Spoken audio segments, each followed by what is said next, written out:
নমস্কার, আমার আপনজনেরা, রুদ্রবার্তায় আপনাদের সকলকে স্বাগত জানাই। আমি রুদ্রপ্রসাদ ব্যানার্জি।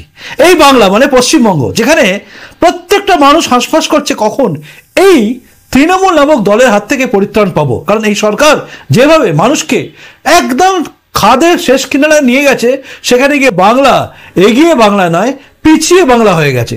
এবং এই পিছিয়ে বাংলা থেকে বাঁচার জন্য মানুষ যখন হাঁসফাঁস করছে, ভাবছে কোনো একটা শক্তি সামনে আসুক, ঠিক সেই মুহূর্তে কিন্তু আবারও রণাঙ্গনে দেখা গেল বিজেপিকে, এবং মানুষের মনে আবারও যেন আশার সৃষ্টি হচ্ছে। কেন বলছি, কি জন্য বলছি, সবটা জানতে গেলে দেখতে হবে আপনাকে ধৈর্য ধরে এই মুহূর্তের রণাঙ্গনে বিজেপি। চলুন শুরু করা যাক এই মুহূর্তের রুদ্রবার্তা। আপনারা জানেন এই রাজ্য মানে তৃণমূল কংগ্রেসের পরিচালিত এই রাজ্য পশ্চিমবঙ্গ, যেখানে আমরা বসবাস করি, যেখানে ভবিষ্যৎ প্রজন্ম মানে আমাদের যে সমস্ত পরবর্তী প্রজন্ম আছে, তাদের প্রত্যেকের ভবিষ্যৎও কিন্তু অন্ধকার। কারণ তৃণমূল সরকার দ্বারা পরিচালিত এই রাজ্যে যেভাবে সরকার চলছে, সেখানে গিয়ে কারখানা নেই। শিল্প বলতে এখানকার বাচ্চারাও জানে যে চপ শিল্প এবং ঢপ শিল্প, এরকমই একটা জায়গায় যখন রাজ্য গড়িয়ে গেছে, মানে পিছোতে এই জায়গায় পৌঁছেছে। বামফ্রন্টের হাত থেকে মুক্ত হয়ে গিয়ে বাংলার মানুষ ভেবেছিল বোধ এবার একটা কিছু পাবো, কিন্তু দেখা গেল টাটাকে বাই করে দেওয়া মমতা বন্দ্যোপাধ্যায় কার্যত এই রাজ্যে শিল্প সমস্ত কিছুকে, চাকরি ফাকরি সব কিছুতেই বাই করে দিয়েছে। এবং এখানে সব কিছু হয় কন্ট্রাকচুয়াল। তার জন্য সিভিক ভলেন্টিয়ার তৈরি হয় পুলিশের যে অপ্রতুলতা আছে তাকে কমানোর জন্য। ভাবুন, তো শুরু থেকেই হচ্ছে প্রশাসন যেখানে চলবে, মানে পুলিশ প্রশাসন, যদি প্রচুর পুলিশ বল থাকে, তাহলে বর্তমানে যে পুলিশ আছে যারা সংখ্যায় অনেক কম, তারা কিন্তু কাজটা করতে পারত। কিন্তু সিভিক ভলেন্টিয়ার যাদের যোগ্যতা শুধুমাত্র তৃণমূল করলে বা তৃণমূল লোকেদের তেল দিয়ে এলেই ভালো হবে। অনেকেই আছেন যারা হয়তো উচ্চশিক্ষিত কিন্তু কোনো কাজ না পেয়ে সিভিক ভলেন্টিয়ারে কাজ করছেন কন্ট্রাকচুয়াল জবের মতো, মানে নো ওয়ার্ক নো পে। যেটা বলছিলাম, তো এইরকমই একটা পরিস্থিতির মধ্যে যখন শিল্প বলতে চপ শিল্প এবং ঢপ শিল্প, যখন চা বেচে বা ঘুগনি বেচে কোটিপতি হওয়ার স্বপ্ন দেখা মমতা বন্দ্যোপাধ্যায়ের বাড়ির লোক কোটিপতি হয়ে যান কিন্তু সামাজিক কাজ করে। যেমন আমরা জানি কাজলী দেবী থেকে শুরু করে সবাই, এর ক্ষেত্রে বলা হয়, অভিযোগ বিভিন্ন আসে যে এরা কোটিপতি হয়ে গেছে। কতটা হয়েছে কতটা হয়নি তারা নিজেরাই জানে, আমরা জানি না। তো এইরকমই একটা রাজ্যে যখন বাংলার মানুষ হাঁসফাঁস করছে যে পরিত্রাণ পেতে চায় এর হাত থেকেও, তখন বিজেপিকে আমরা দেখেছি বিভিন্ন জায়গায় যেন কোথাও চুপ করে আছে। অনেকদিন পরে যেন বিজেপিকে দেখতে পেলাম আমরা আবার রণাঙ্গনে বিজেপি, মানে বিজেপি যেন ময়দানে নেমেছে। আসলে ঘটনার সূত্রপাত হচ্ছে যাদবপুর কাণ্ড। যাদবপুরে আপনারা জানেন এই রাজ্যের যে শিক্ষামন্ত্রী তিনি ব্রাত্য বসু, তিনি গিয়েছিলেন এবং সেখানে গিয়ে ওয়েব কুপার একটি মিটিং অ্যাটেন্ড করতে যান। এবং সেখানে ওখানকার থাকা মাও, মানে ছোট ছোট মাও, চারা মাও, তো তাদের যে মানে কি বলবো মেন্টালিটি, যে লড়াই করতে হবে, বন্দুকের গুলি, মানে কি জানো বলে বন্দুকের গুলি ক্ষমতার উৎস, শাসক তোমায় মানছি না, ভারত সরকার মানছি না, ভারত তেরে টুকরে হোঙ্গে ইনশাল্লাহ ইনশাল্লাহ, কিতনে আফজাল মারোগে, হর ঘর সে আফজাল নিকলেগা। এইরকম দেশ বিরোধী কিছু সেন্টিমেন্ট ওলা লোকেরা, ছাত্ররা, তারা হামলা করে দিল।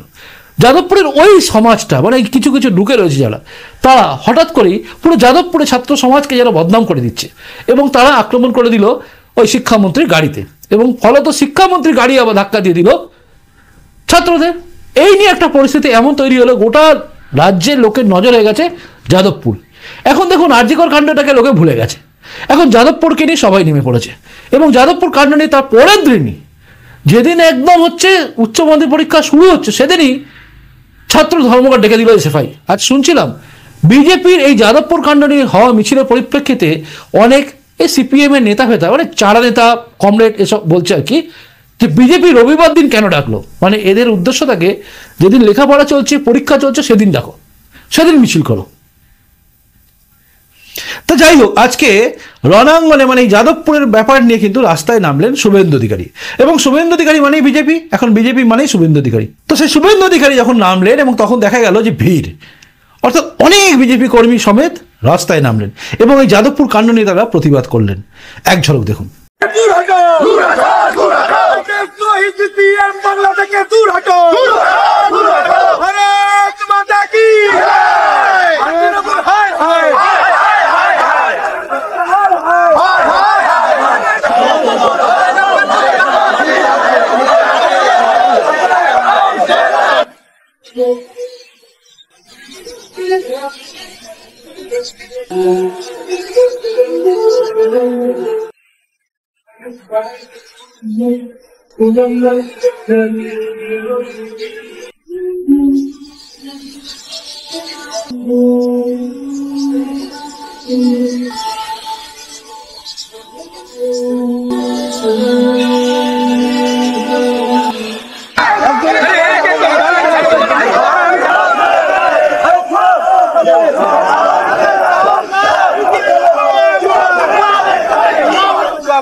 দেখলেন এইখান থেকে শুভেন্দু অধিকারী বেশ কিছু বক্তব্য রাখেন, যে বক্তব্যগুলো কিন্তু খুব হট কেকের মতো, মানে ব্রেকিং নিউজ হিসেবে, ভাইরাল নিউজ হিসেবে, ভাইরাল স্পিচ হিসেবে চারিদিকে ছড়িয়ে গেছে। আর সেই বক্তব্যগুলোর মধ্যে অন্যতম বক্তব্য হচ্ছে সেকু মাকু হাটাও, যাদবপুর বাঁচাও। সেকু মাকু, সেকু মাকু বলতে এখানে সেকু মানে তৃণমূলে যারা আছেন আর কি, যারা সেকুলারিজম দেখাতে গিয়ে তোষণবাদ করে হিন্দুদের পারতপক্ষে যেন পিছনে করে দিয়েছেন, সেই টাইপের কিছু লোক, যাদেরকে বলা হয় সেকু। এবং মাকু বলতে আপনারা জানেন যে বামপন্থী যারা আছে, মানে যারা মার্কসিজমকে ভাবেন, লেনিনিজমকে নিজের ভাবেন, যারা ভাবেন ভারত টুকরো হোক আমার যা আসে না, কিন্তু আমার ইজম এটা যেন বেঁচে থাকে। তো এই ইজম বাঁচিয়ে রাখা মাকুরা আর সেকুরা বরাবরই ভাই ভাই। তো এরা নিজেদের একটা সেট আপ করেছে এবং সেটিং করে এই আন্দোলনমুখী ব্যাপারটা করেছে। মানে কেনই বা ব্রাত্য বসু গেলেন এবং কেনই বা ব্রাত্য বসু যখন গেছেন সেখানে পুলিশের নিরাপত্তা দেওয়া হয়নি, এই প্রশ্নটা তুলেছেন কিন্তু বিরোধী দলনেতা শুভেন্দু অধিকারী। এবং তার সঙ্গে সঙ্গে বলেছেন এটা ববি আর সেলিম, মানে হাকিম আর সেলিমের একটা যোগসাযোগ, এটা তার মুখের কথা। অর্থাৎ এইরকম ভাইরাল বেশ কিছু স্পিচ শুভেন্দু অধিকারী দিয়েছেন, যেটা বলতে পারেন শুভেন্দু অধিকারীর লেটেস্ট স্পিচ। তো এইগুলো বলেছেন তিনি, এবং বলার পরে আলটিমেটলি মানুষকে কিন্তু বুঝিয়েছেন যে এই যাদবপুর কাণ্ডে তারা নেমেছে। দেখুন বিজেপির এই রাস্তায় নামাটা কিন্তু দরকার আছে। আমি যাদবপুর কাণ্ড নিয়ে আর বেশি বলছি না, আমি বলছি বিজেপি এবং আগামী দিনে মানে 26-এর আগে বিজেপির এই মুভমেন্টকে নিয়ে একটু ধৈর্য ধরে শুনবেন। সেই যে নবান্ন অভিযান আমরা দেখেছিলাম, তারপর কিন্তু কোনো আন্দোলন সেভাবে আমরা দেখিনি, ছোটখাটো হয়েছে, কিন্তু এইভাবে ব্যাপকভাবে রাস্তায় নামা, এই ব্যাপকটাও কিন্তু সেই নবান্ন আন্দোলনের কাছাকাছি যায়নি, অনেক পিছনে আছে। তারপরে শুভেন্দু অধিকারী একটা আন্দোলনের কথা বলেছিলেন, ত্রিমুখী আন্দোলন, যেটা আমি বারবার বলেছিলাম ওই আন্দোলনের সময়, নবান্ন আন্দোলনের সময় দেখবেন আমার প্রতিবেদন দেখবেন, সেখানে আমি বলেছিলাম যে দুমুখী আন্দোলন করলে কিন্তু কেঁপে যাবে পুরো এই সরকারটা। তার একটা হচ্ছে নবান্নর দিকে, তো একটা হচ্ছে কালীঘাটের দিকে। তো যথারীতি এই রাজ্যের বিরোধী দলনেতা তিনি কিন্তু বলেছিলেন তারপরে যে ত্রিমুখী হবে, একটা হবে লালবাজার, একটা হবে নবান্ন, আর একটা হবে মমতা বন্দ্যোপাধ্যায়ের বাড়ি, মানে কালীঘাটের উদ্দেশ্যে। দেখুন কালীঘাটের উদ্দেশ্যে বা মমতা বন্দ্যোপাধ্যায়ের বাড়ির উদ্দেশ্যে মিছিল করার ব্যাপারটা এটা কোনো নতুন ব্যাপার নয়, হতেই পারে, সব রাজ্যেই হয়, এই রাজ্যে হতে পারে মুখ্যমন্ত্রীর বাড়ির দিকে যাওয়া একটা আন্দোলন হতে পারে, কিন্তু সেই আন্দোলন কখনোই বাড়ি ভাঙচুরের মতো যাবে না, যেটা বাংলাদেশে দেখেছি। কারণ এটা সভ্য সমাজ, সভ্য জায়গায়, অসভ্য বাংলাদেশের মতো কাজ হয় না। তো এখানে এই আন্দোলনের কথা যখন বলা হয়েছিল, তারপর কিন্তু আমরা আন্দোলন না দেখলাম না, কারণ সবাই যেন কোথাও ব্যাপারটাকে নিয়ে ধামা চাপা দিয়ে দিল। কিন্তু 2026-এর ইলেকশন সামনে এসে যাচ্ছে, এই সময়েও যদি বিজেপি চুপ করে থাকে তাহলে কিন্তু মুশকিল আছে। আর আন্দোলন মানে শুভেন্দু অধিকারী, আর শুভেন্দু অধিকারী মানে আন্দোলন হয়ে গেছে। এক অদ্ভুত জায়গা, যেখানে বিজেপির রাজ্য বিজেপির ওই শুভেন্দু অধিকারী ছাড়া আর কোনো জায়গায় আন্দোলন আমরা দেখিনি। আজকে দেখলাম যুব মোর্চার, বিজেপি যুব মোর্চা যিনি রাজ্য সভাপতি আছেন, তাকে দেখলাম রাস্তায় নামতে, এবং এগুলো দেখে মনে হলো যে এবার হয়তো রাস্তায় নামবে এরা। কিন্তু অনেক দিন পেরিয়ে গেছে, যুব মোর্চা সেরকম কার্যক্রম আমরা দেখিনি। যুব মোর্চার কার্যক্রম আমরা যারা দেখে এসছি বিভিন্ন সময়, যেমন দেবজিৎ সরকার ছিলেন, তার আগে যারা ছিলেন, আমি সঞ্জীবন গোস্বামীর সময় দেখে এসেছি, সঞ্জীবন গোস্বামী যখন রাজ্য সভাপতি ছিলেন তখন দেখেছি, অমিতাভ রায় যখন ছিলেন তখন দেখেছি, তারপর দেবজিৎ সরকার যখন ছিলেন তখন দেখেছি। এদের যে আন্দোলনের সময় যে এদের সময় যে আন্দোলনগুলো ছিল, সেই আন্দোলন থেকে যুব মোর্চা কিন্তু বর্তমানে অনেক সরে আছে।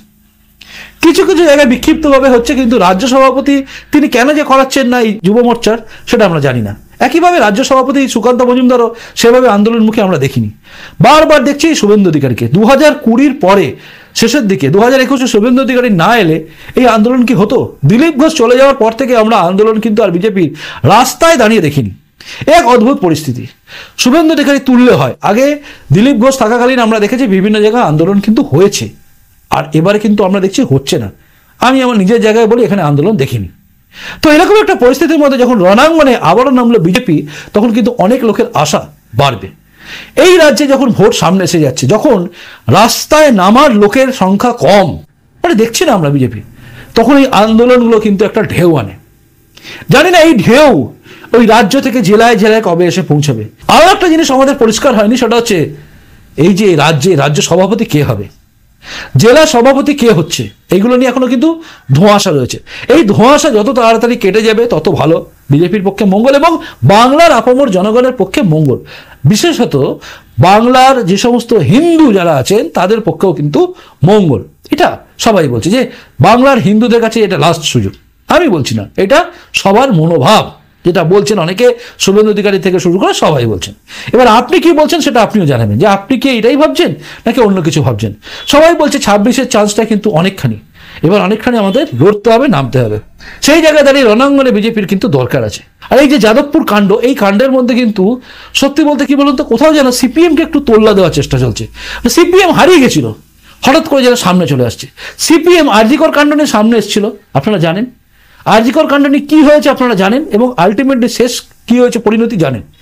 কারণ যে বিজেপিকে ব্রাত্য করে রেখে দিয়েছিল সবাই মিলে, সেই বিজেপির সবার কাছে কিন্তু গেছেন আরজিকর কাণ্ডে আমাদের বাড়ির বোন অভয়ার মা বাবা।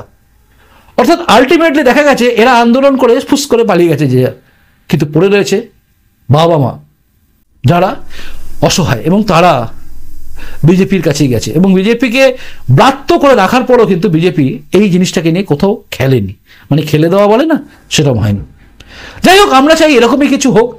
আমরা আবারও স্বপ্ন দেখতে শুরু করি, যেভাবে বামফ্রন্টের শেষের দিকে আমরা স্বপ্ন দেখেছিলাম তৃণমূল আসলে আমাদের ভালো হবে, ঠিক এখনও আমরা স্বপ্ন দেখছি যে তৃণমূল চলে গেলে বিজেপি এলে হয়তো ভালো হবে। আমরা স্বপ্ন দেখি, আমরা আশায় থাকি, আশা মিটলে আমরা শান্তিতে ঘরে ঘুমাই, আশা না মিটলে আবারও আমরা চিৎকার করে বলি, এই রাজা তোর কাপড় কোথায়, এই সরকার ভ্রান্ত সরকার, বাজে সরকার, এর ডিসিশন ভুল। কারণ সোজাটা সামনাসামনি বলতে হবে।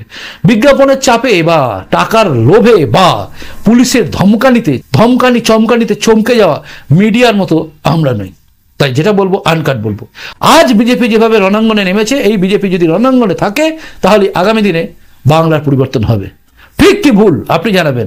আপনার কমেন্টসের অপেক্ষায় আমি রইলাম, আমার পরবর্তী রুদ্রবার্তা দেখার অপেক্ষায় আপনি থাকুন। প্রতিবেদনটা যদি মনে হয় আপনার মনে লেগেছে, সবার কাছে পৌঁছানো দরকার, অবশ্যই, তাহলে অবশ্যই কিন্তু আপনি এটাকে শেয়ারও করবেন মাত্র 100 জনকে। আর যদি নতুন এসে থাকেন এই চ্যানেলটা সাবস্ক্রাইব করে আমার আপনজন হয়ে তারপর যাবেন। ফেসবুক থেকে দেখলে আপনি তখন পেজটা ফলো করবেন এবং যদি পারেন সাবস্ক্রাইব করবেন। ভালো থাকুন, সুস্থ থাকুন, দেখা হচ্ছে এর পরে রুদ্রবার্তায়। আসি, নমস্কার, বন্দে মাতরম, ভারত মাতা জয় হোক, জয় হিন্দ।